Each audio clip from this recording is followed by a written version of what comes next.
Hello, my name is Davis Banger, and let's talk about geometric series. Today we will look at problem 12 of the 9.3 handout. We will evaluate the geometric series, the sum from k equals 2 to infinity of negative 3 to the k times 8 to the 2 minus k, and show that it converges.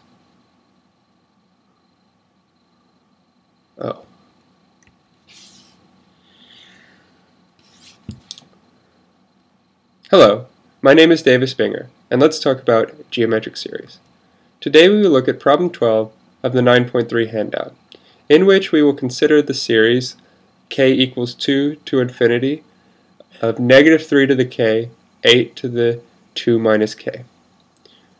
We will either evaluate this geometric series or show that it diverges. Let's recall some basic information about geometric series.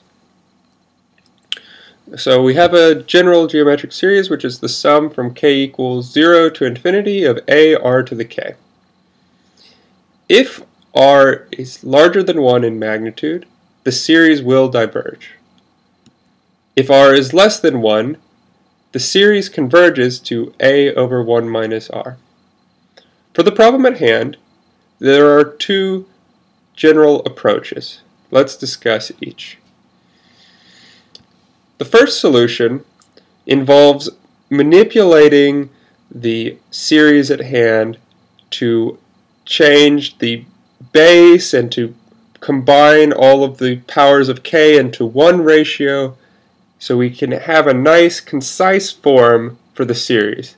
We want it to be sum from k equals 0 to infinity a k to the r. So here's our series. We know that it has two distinct powers of k, and we're starting at k equals 2. So our first goal will be to combine these two powers of k into 1. So the 8 squared is pulled out of the 8 to the 2 minus k, and we combine the negative 3 to the k with the 8 to the negative k. And we are left with the sum from k equals 2 to infinity of 64, which is the 8 squared, times negative 3/8 to the k.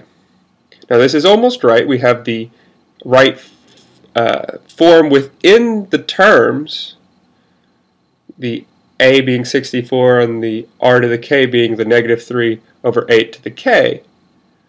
But we need to change the index. For the formula to hold, we need k to be equal to 0. So we do this through a change of variable. We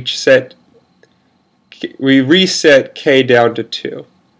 And if we set k, or we reset k down to 0. If we set k equals 0 to here, we have to change k throughout the formula. So we want, in the first term, we want this value here to be 2.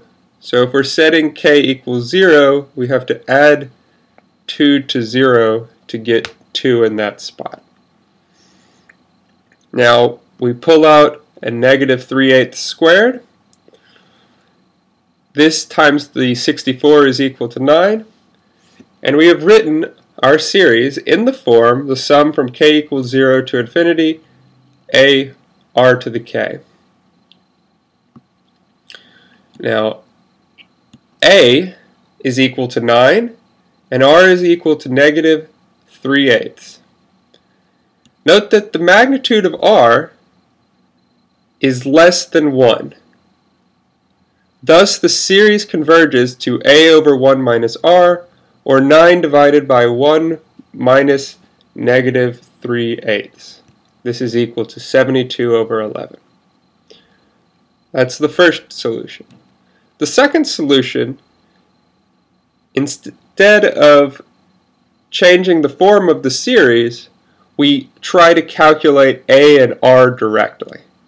If we know that the series is geometric, the formula for finding the value of the geometric series or determining convergence or divergence depends only on a and r.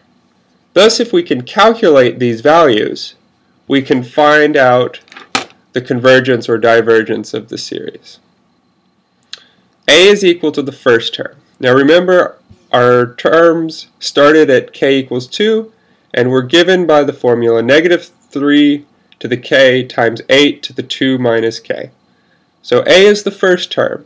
A is equal to negative 3 squared plus, or times 8 to the 2 minus 2, in this case 9. R is equal to the ratio of consecutive terms.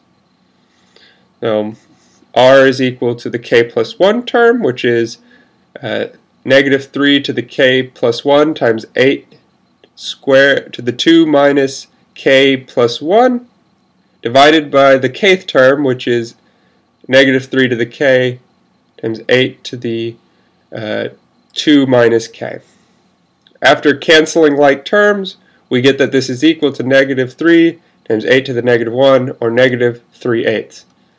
These are the same values of A and R as we got in the previous method. Again, R has magnitude less than 1, the series converges, and is equal to 9 over 1 minus negative 3 over 8, or 72 over 11. Thank you for watching, and as always, you can reach me by leaving a comment below or emailing me at binger@math.ohio-state.edu. Thank you, and have a good evening.